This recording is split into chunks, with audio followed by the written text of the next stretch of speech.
there's a lot of great groups in Brooklyn, and all these young bands like can record without having to go to a recording studio, so you don't need money for that anymore.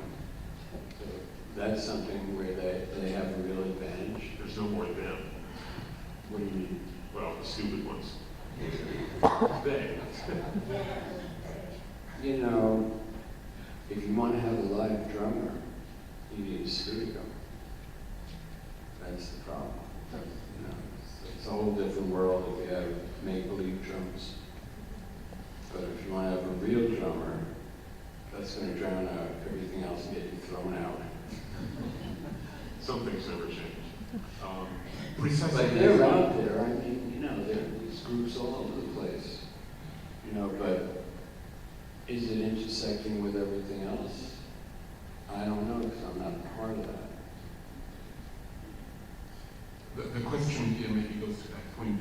What are your thoughts about the enormous proliferation of unofficial velvet underground material circulating via the internet? I wish I had read that clause that says future technology.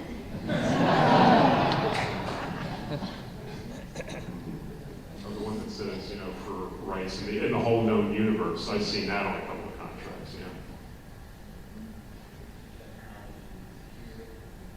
Are you surprised by the amount of material that has come out? Things that were recorded, obviously the Robert Quine tapes that became that box set a few years ago. And obviously these, and Cole Avenue. Long before that, this magician from Penn and Teller comes over once and says, you know, the head of the Velvet Underground fan club, blah, blah, blah, blah, blah. And here, he gives me a bag, 30 cassettes of how we ever got it. I mean, that's pre-internet. It was always there, it was just never so much of it available to everybody. But now you go to YouTube and there it is.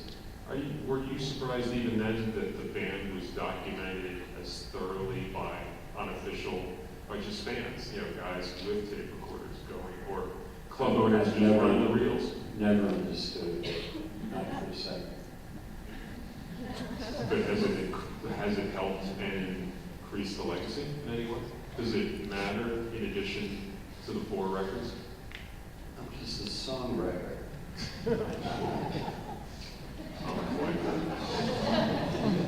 Before we go to the last question, I want to thank everybody for coming. I also want to tell you that there will be a book signing which will last about 16 minutes, so stand in line quickly. And the last question is, how would you feel if you were asked 40 years ago, if you knew 40 years ago that you would be interviewed here at the New York Public Library, would you have believed it?